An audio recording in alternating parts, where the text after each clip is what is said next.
네. 자리가 정리되는 대로 바로 진행하도록 하겠습니다. 네. 진행하도록 하겠습니다. 참고로 오늘 이 악기는 콘트라베이스 악기인데요. 이 악기를 우리에게 선물해 주시는 박혜진 우리 당원입니다. 박수로 맞이해주시기 바랍니다.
나는 자랑스러운 희극기 아래 자유롭고 정의로운 대한민국의 무궁한 영광을 위하여 충성을 다할 것을 굳게 다짐합니다.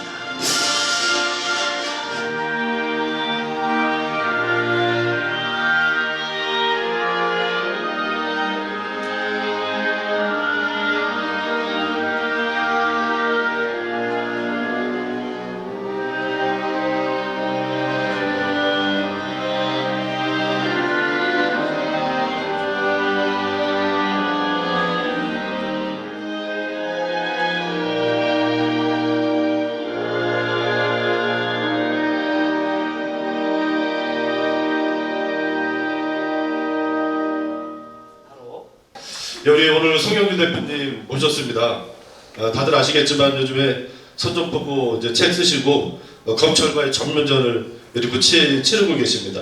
이날의 검찰 개혁을 어떻게 할 건지 또 내년 총선에서 우리가 어떻게 이길 수 있는지 좋은 고견의 말씀 듣는 좋은 시간, 티켓 시간 되면 좋겠습니다. 예, 감사합니다.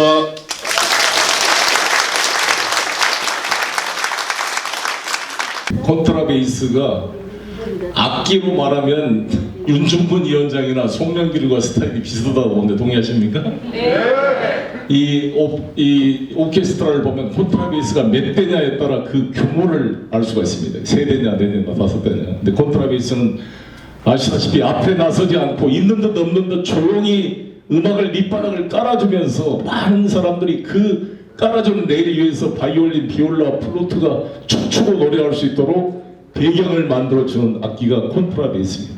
이게 있어야 그 판 위에서 음악이 이루어집니다. 저는 윤종근 동지를 볼 때마다 콘트라베이스를 생각합니다. 이렇게 조용히 묵직하게 의리 있게 밑바닥을 깔아주면서 우리 당원 동지들, 국민들, 안성 시민들이 춤추고 뛸 수 있도록 자신의 능력을 고도로 발휘해서 싸울 수 있도록 이렇게 뒷받침하는 정치, 그게 윤종근 위원장의 정체라고 생각하는데 동의하십니까?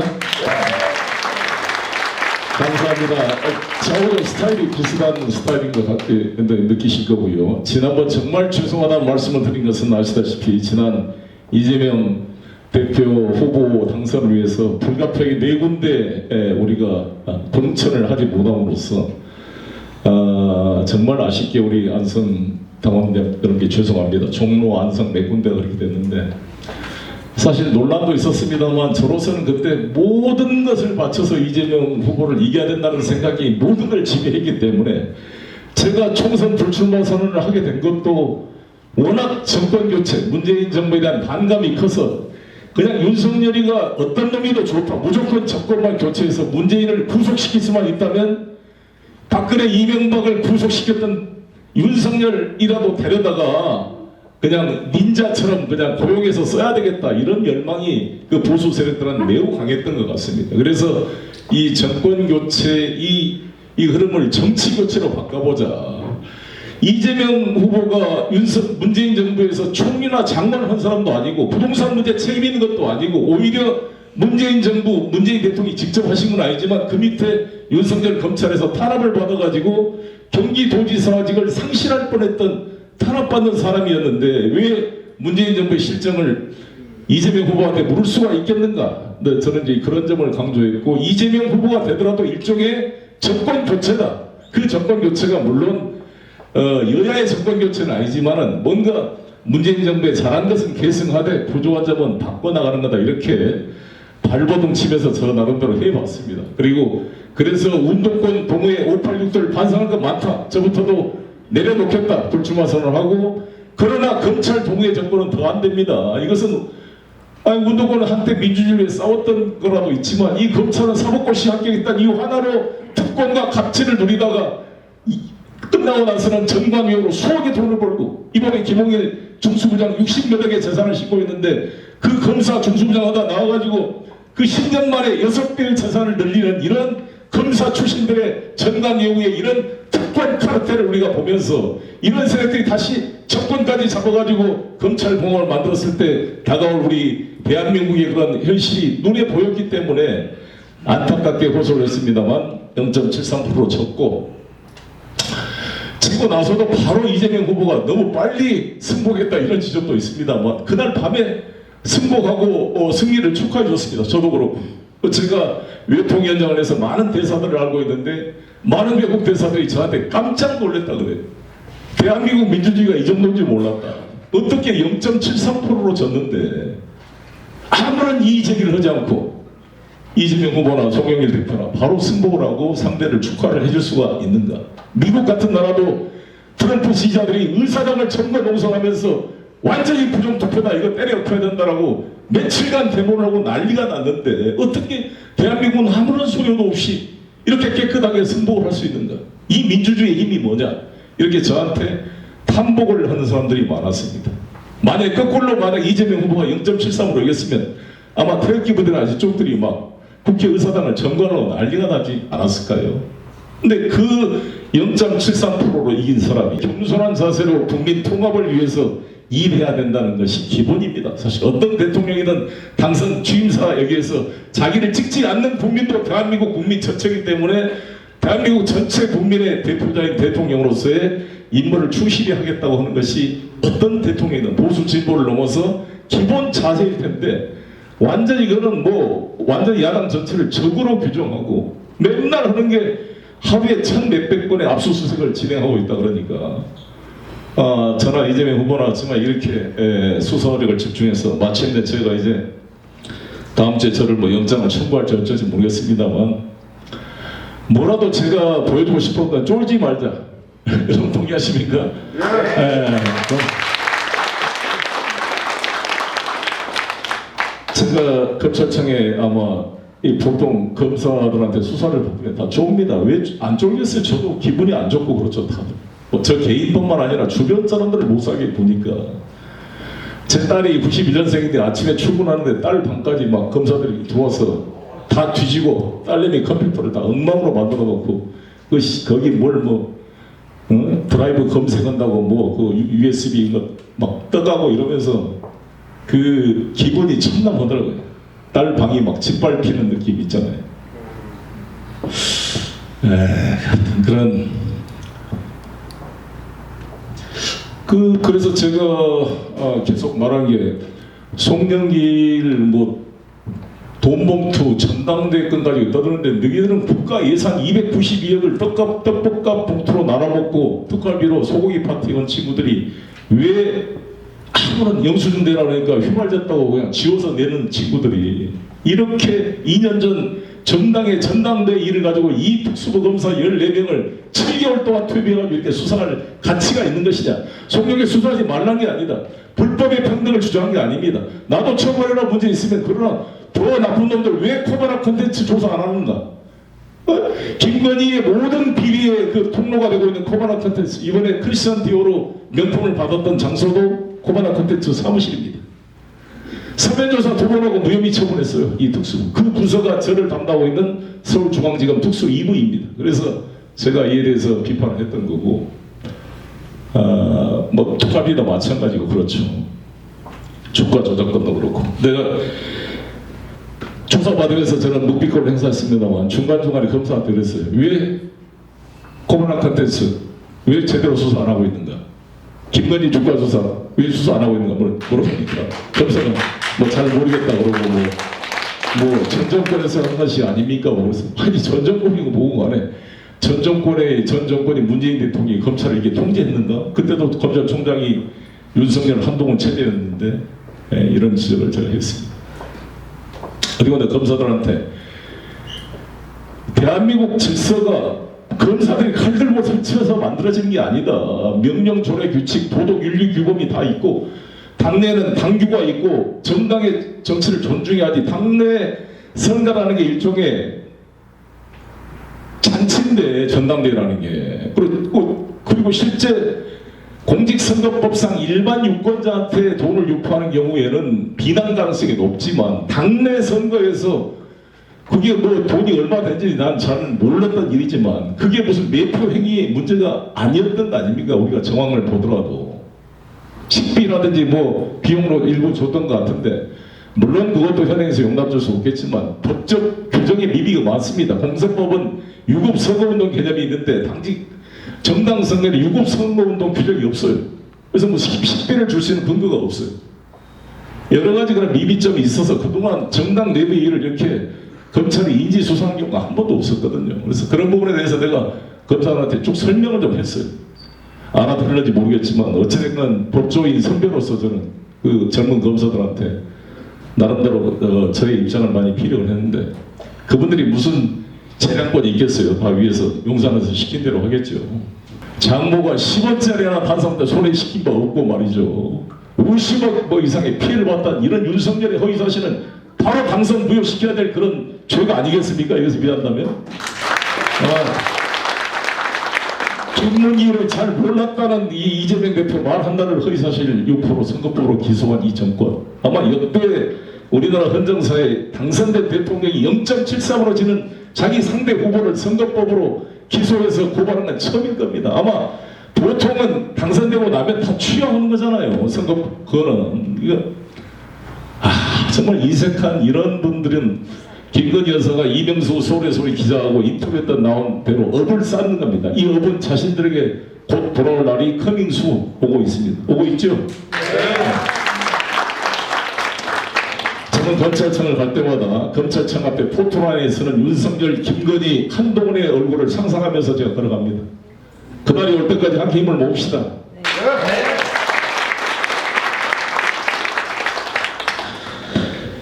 저는 이제 총선이 다가오는데 그래도 대한민국의 총선이란 이 선거 제도가 유지되기 때문에 우리 사회가 바뀌어 왔습니다. 1979년 여러분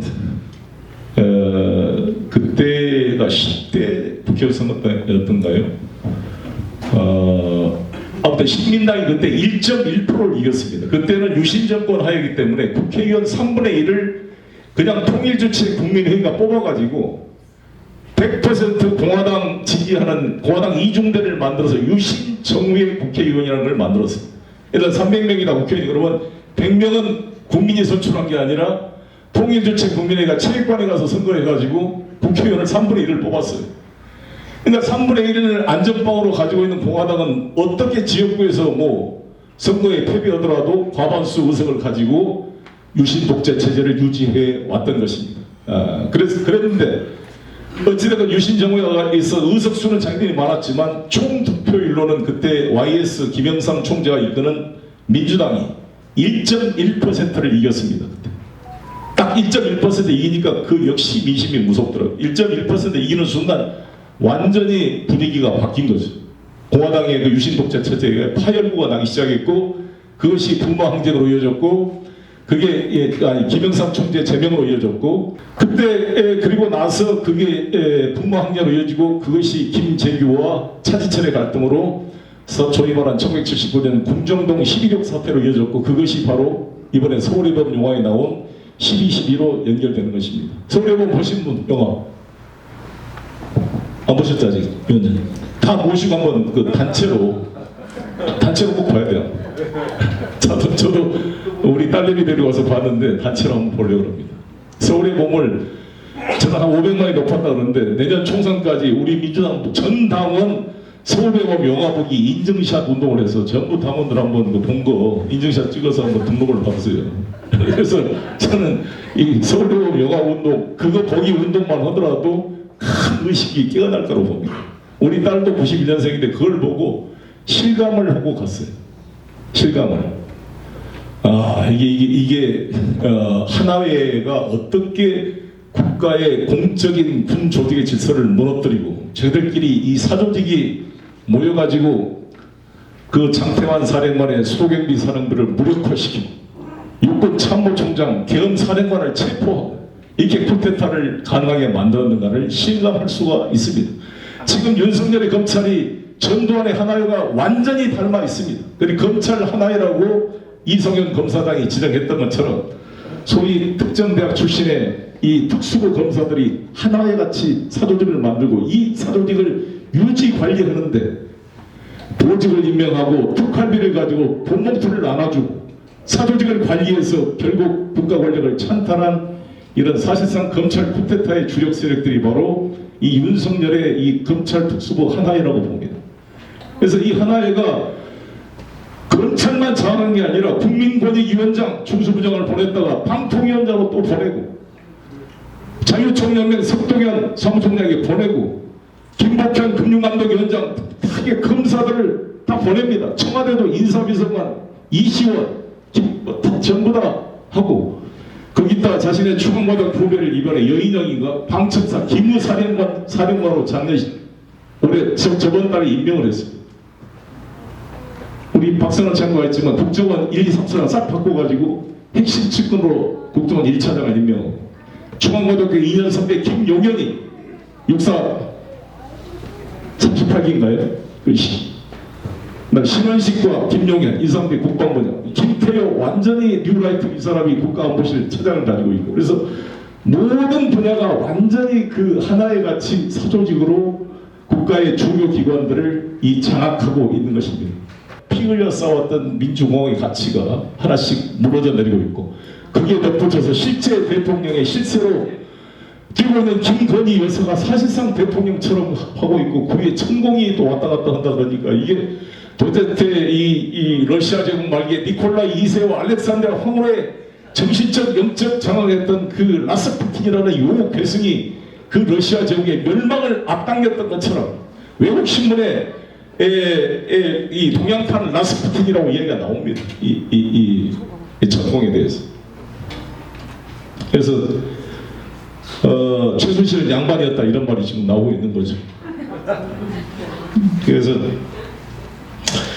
그러면 지금 이제 이런 면이 있는 것 같습니다. 저는 이제 우리 민주당이 앞으로 집권을 하고 하려면 우리 대한민국의 가치를 민주당이 당당하게 계승해야 된다. 항상 저는 보수 세력이 우리 민주당이나 일부 세력을 노무현은 간첩이고 문재인은 간첩이고 김대중도 간첩이고 마치 우리 이 민주당이나 이쪽 현역 세력들은 대한민국이라는 국가 체제를 뭔가 부정하거나 비판하는 친북 세력으로 항상 프레임을 만들어서 공격하는 게 조선일보를 비롯한 이런 우익 언론과 이 보수 세력들, 극우 세력들이잖아요. 이에 대해서 제가 정면으로 싸우기 위해서 제가 헌법 전문을 다 외우고 다닌 이유도 그렇습니다. 대한민국 헌법에 누가 출신하는가 이거를 보여주고자 하는 것이고 이 대한민국이라는 것도 제가 계속 대한민국을 강조하는 게 대한민국이 이 마한진한 변한 삼한이 통일되잖아요. 그래서 이것을 삼한일통 그래서 이 삼한의 그 한자가 한입니다. 그래서 삼한이 통일했으니까 큰 대자를 붙여서 대한이라고 했습니다. 대한이라는 말이 계속 쓰이다가 1897년 고종 황제가 대한제국을 만들 때 이름을 대한제국이라고 만든 거죠.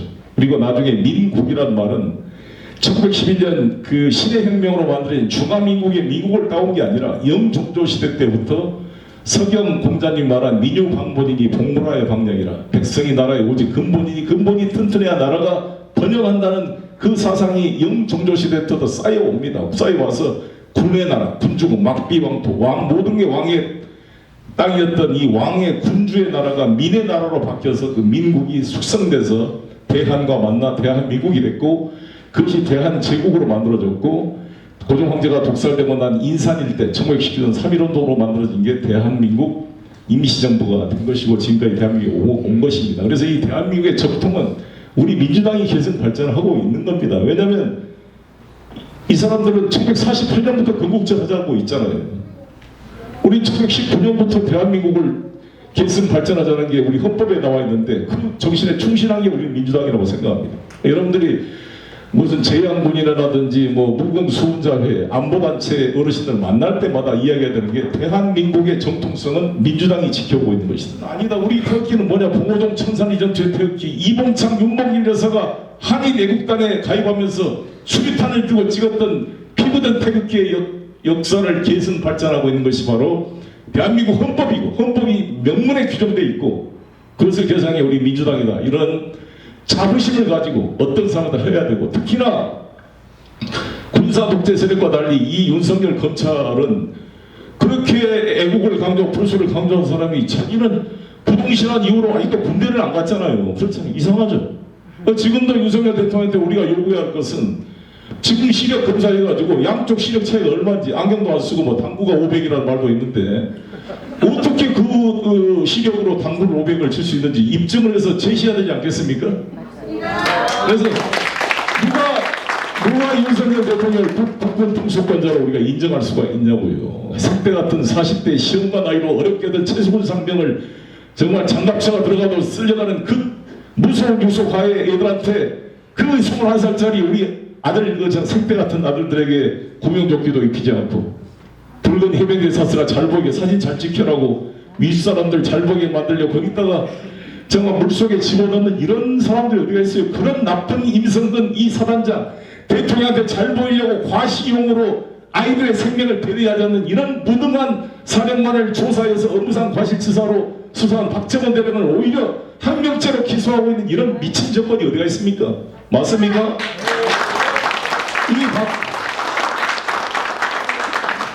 그러니까 지금 이 검찰 독재 세력은 군사 독재 세력보다 훨씬 무능한 거예요. 박정희, 전두환, 노태우는 어떻게 보면 군사 독재로 민주주의를 탄압하고 인권을 탄압했지만 경제적으로는 유능하다는 말도 들었잖아요. 박정희 포철 만든 거 잘했잖아요. 고속도로, 경고속도 만든 것처럼 박정희 잘했다고 하고 있습니다. 전두환 때 여러분 아시다시피 물가를 잘 잡았고 전두환 말기에 김재희 경제수석과 서석준 부총리를 임명해서 경제 전문가한테 맡겨서 경제는 임자가 대통령이다. 나는 관여 안 하겠다.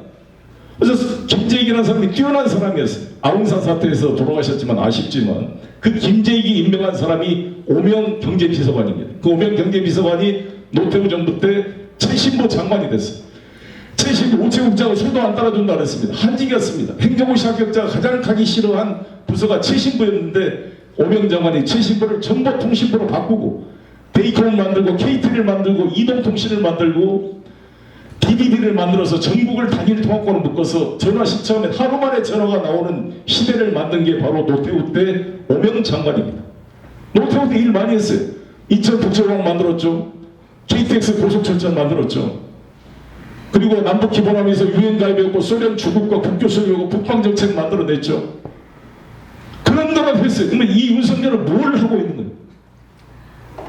완전히 지금 우리 국가 경쟁력이 곤두박질 치고 있고 400억, 500억 달러 넘는 무역 수지 적자가 밑으로 꼬라박고 있고 59조의 세수 결석, 살림을 맡겨놨더니 특팔비로 쓰고 맨날 해외여행 다니고 자기 부인이 김건희 여사가 꼭 가야 될 자리 아닌 것 같은데도 항상 따라다니잖아요. 상대 후보는 대통령만 나오고 영부인도 안 나오는데 자기는 따라다니고 거기를 가야 될지 알 수가 없지만 어찌됐든 이 에어포스원이 대통령 전용 비행기 타고 이렇게 돈을 들어가면서 한 번 해외 나왔는데 25억씩 쓰고 썼다 그러는데 문재인 대통령이 15억 썼는데 그 10억을 더 쓰고 다니면서 그렇게 뻘뻘하게 돌아다녔는데 그 결과가 나오보니까 119대 29였습니다. 아니 29표를 얻으려고 그렇게 돌아다녔어요. 5,700을 썼다 약 6천억을 썼으면 한 표당 200억씩 쓴 거 아닙니까? 200억 그냥 줘도 그냥 표가 나왔겠네 정말. 29표. 모든 국민을 부끄럽게 만들고 선진 대한민국이 하루아침에 후진 나라가 됐어요. 후진 대한민국을 만들고 거기에 꼴뚜기가 되니까 망둥이도 된다고 한동훈까지 어디 뭐 이상한 나라 돌아다니면서 법무부 장관이 뭔 득표를 하는데 효과가 있는지 모르지만 그렇게 다들 합해가지고 20표. 떠지니까 이제 부산 미십이 출렁이니까 겁이 나가지고 막 이재명 회장 그 바쁜 재벌 총수를 다 데려다가 떡볶이 먹게 하고 거기 가서 뭔 짓이야. 거기 앉아가지고 부산에서 뭐 어쩐다. 완전히 선거법 위반. 무슨 성남 FC 가지고 이재명 후보가 뭐 자기 정책 업적을 위해서 했다고? 뭐 북한 방북 비용을 그 부지사 이름이 뭐예요? 이화영 부지사가 뭐 정책 선거를 했다? 그럼 자기는 뭡니까? 재벌 총수들 발빛 들어가지고 억지로 다 들어가서 떡볶이 먹게 만들고 그래서 부산을 위해서 마치 뭐 투자할 것처럼 완전히 내년 총선을 위해서 재벌 총수들을 팔을 삐뚤어가지고 데려다가 이거 지금 일종의 불법 선거운동하고 있는 거 아니겠습니까? 이런 걸 버젓이 하고 다니는 거죠.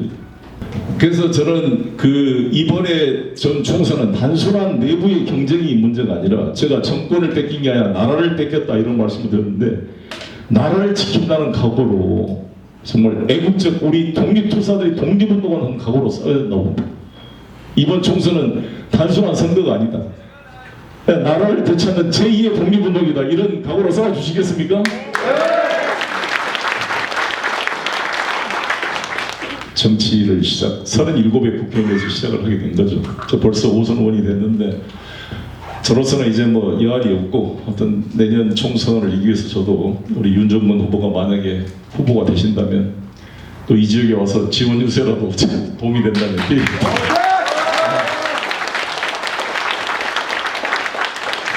그래서 비례대표가 지금 연동형이냐 병입이냐 논란이 되고 있지만 저는 과연 우리가 지난번 총선 때 비례대표로 모신 분들이 제대로 국회의원으로서 역할을 했는가 좀 평가가 엇갈린 게 많잖아요. 한번 돌이켜 볼 필요가 있어요. 특히 제일 화가 나는 게 조정훈이라는 친구가 제 대학 후배인데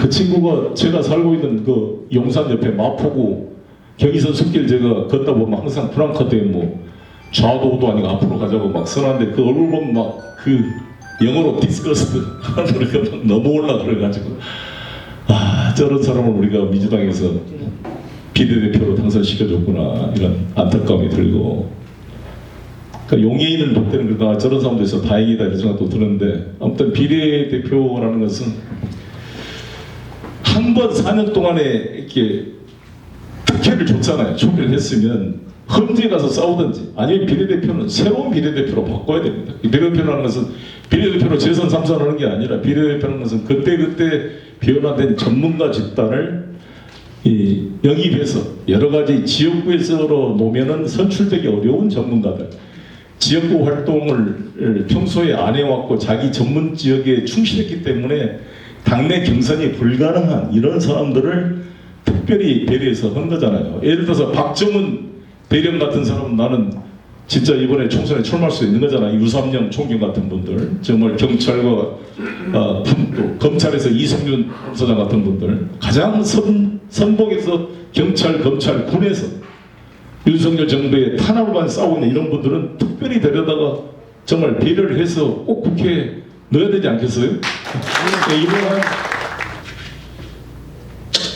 우리 안성이 사실 우리 수도권이 성남으로 넘어가는 통로가 되는 곳 아닙니까? 이 수도권의 열기와 지방에 우리 호남과 충청, 이 영남의 이 열기가 연결되는 이 길목이 바로 안성이라고 할 수가 있는데 이 안성에서 잘 우리 민주당이 교두보를 만들어서 수도권과 지방이 서로 연결돼 승리할 수 있는 그 계기가 만들어졌으면 좋겠고요. 저는 이번에 검사 3명을 탄핵 소추함으로써 민주당이 내년에도 과반수 의석을 달라낼 수 있는 최소한의 명분을 얻었다 이렇게 생각합니다. 이동관이가 도망가긴 했지만 그렇게 해서 이번 총선에 이겨야 다음 대선을 이길 수가 있고 대선에 이겨야 이 무너져가는 대한민국을 지켜낼 수가 있고 그중에도 마지막 또 이겨야 되는 마지막 이유를 하나 들자면 신원식 국방부 장관이 왜 포스타가 되지 않고 3스타로 끝났는가 에 대해서 이 양반이 3스타의 수도경비 사령부 사령관을 했어요.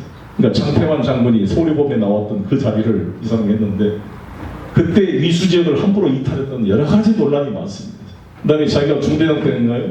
박격포 잘못해가지고 군사를 죽게 만든 이 무능한 지휘관이기 때문에 논란이 많아서 포스터가 되지 않고 중간에 예편을 했던 사람인데 대표되고 나서 정치권에 끼고그리고 정광훈 목사에 가가지고 뭐 문재인 목 다는 것은 시간 문제다 뭐 붕짜자 붕짜 춤을 추면서 그냥 좀 정신 단정을 받아야 될 정도의 그 정리가 안 된 사람을 이 국방부 장관으로 임명을 했고 아까 말씀드린 대로 이번에 합참부장 김명수 합참부장은 아시다시피 미사일 쏘는데 골프 치러 다니고 주식 투자하고 자기 자녀는 학폭 논란이고 이런 사람을 합참부장을 해놨잖아요. 국방부 장관한테는 군령권과 군정권이 있습니다.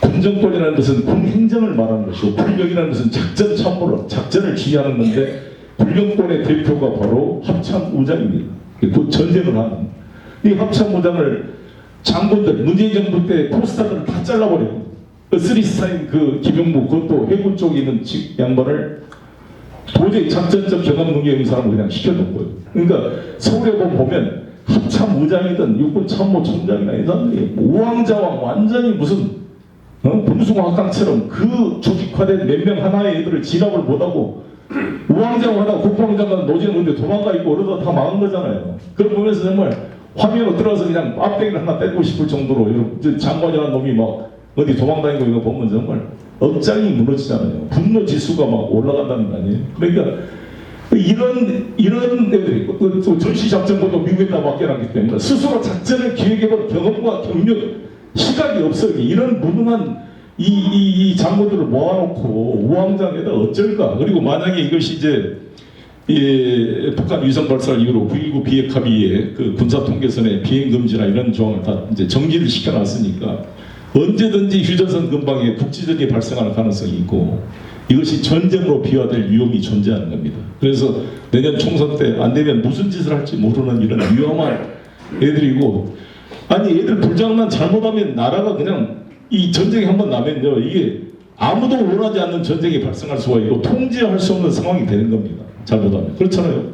애들 싸움이 어른 싸움 된다고 국지전이 바로 전면전으로 비화되게 되면 아니 포탄 몇 발로 날라와서 우리가 그럼 대응 사격하고 그러면 어떻게 되겠어요? 그래서 윤석열 대통령이 선제 타격 주장했는데 아니 119대 29로 깨질 거를 몰라가지고 뭐 49대 51로 막판 역전극이 가능하다 조선일보가 홍보하고 대통령도 막 신나가지고 와서 프리젠테이션하고 막 그랬잖아요. 거기 가서 뭐 강남스타일 춤도 추고 막 난리가 났는데 119대 29가 됐다. 그러면 이 정도 우리 국정원이나 외교부나 모두가 국제 정세에 대한 정보력이 개판이었다는 거 아닙니까? 왜 그러면 제대로 된 직보가 대통령이 안 됐을까? 윤석열 대통령이 남의 귀를 들은 사람이 아니라 1시간 회의하면 59분 동안 지 혼자 떠들고 1분 동안 이야기한다는데 누가 보고를 하겠어요? 술 먹고 검찰총장 앞에 모르면 야 이 새끼야 한마디 용어 한마디 하면 그냥 입을 다물 수밖에 없는. 더구나 총장 때도 그랬는데 대통령이 되면 누가 대통령 앞에서 감히 대통령 귀에 혹시 한 30대 이런 뭐 결선 투표도 못 가고 큰 차로 질 것 같습니다. 그럼 막 윤석열 대통령이 막 서류를 집어 던질 거 아니에요. 그러니까 다 좋은 보고 막 그럴듯한 보고 막 아첨령 보고만 가니까 절대 잘못 판단해서 윤석열 대통령도 워낙 충격을 받아서 그렇게 사과 안 하던 사람이 사과 성명을 낸 거잖아요. 근데 이것은 엑스포라 그렇지만 만약에 한 번도 국가 위기 상황이 발생했을 때 국정원이나 지금 국정원 이 능력 있는 차장들을 생명을 싹 바꿔버렸죠. 장군들도 작전 경험 있는 장군들 포스터들을 싹 바꿔버렸죠. 다 제대로 작전 경험이 없는 사람들을 다 지금 승진시켜가지고 이때 배치를 해놓고 중앙고등학교 선후배들 검사들 이렇게 막 해놔가지고 과연 북한이 선제 공격을 징후가 없는데도 잘못 오해해서 판단해가지고 선제 공격을 만약에 우리가 했다 그랬을 때 이 한반도에 전쟁이 나면 어떻게 되겠냐고요. 뭐 저는 조마조마합니다. 그래서 하루라도 윤석열을 끌어내지 않으면 대한민국이 이상보다 무너지게 생겼다. 이런 절박한 심정으로 내년 총선 때 제2의 독립운동, 애국운동으로 반드시 승리합시다. 감사합니다. 다시 한번 큰 박수 한번 부탁드리겠습니다. 어떤 사람이 더 우리 안성 민주당을 위해서, 또 안성 시민을 위해서 우리 대한민국 검사 독재 정권과 싸울 누가 더 적임자인지 여러분 우리 당원들이 생각하는 그런 판단 기준들이 다 있으실 것 같아요. 그런 거 잘 이렇게 감안하셔서 주력분들하고 이제 많이 상의하시고 그래서 내년 4월 10일 날 다시 우리 안성 에서 우리 민주당이 다시 한번 안성 탈환하고 또 이재명 대표님과 함께 정권 창출을 위해서 또 열심히 싸우고 검사 정권에 맞서 싸울 수 있는 그런 사람 좋은 국회의원 만들어가지고 다시 한번 안성이 우리 민주당의 금성탕지가 될 수 있도록 이 자리는 당원 동지들께서 많이 노력해 주시길 바랍니다. 저도 맨 앞에서 열심히 준비하고 싸워가겠습니다. 오늘 감사드리고요. 이제 올해 며칠 안 남았는데 이제 며칠 안 남은 20일 정도 남았는데 우리 한 해 마무리 잘들 하시고 또 내년에 더 건강한 모습으로 신년회에서 뵙으면 좋겠습니다. 오늘 함께 해주셔서 감사합니다. 네, 고맙습니다.